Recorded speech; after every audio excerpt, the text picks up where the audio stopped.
Plug in the power supply. Press and hold the restart button for 10 seconds to restart the router.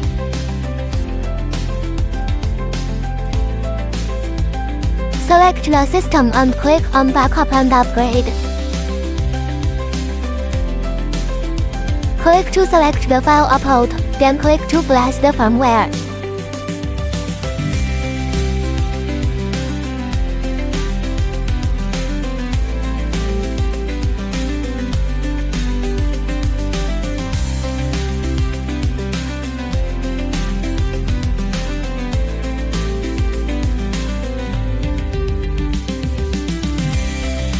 Click Execute and wait for 3 to 5 minutes.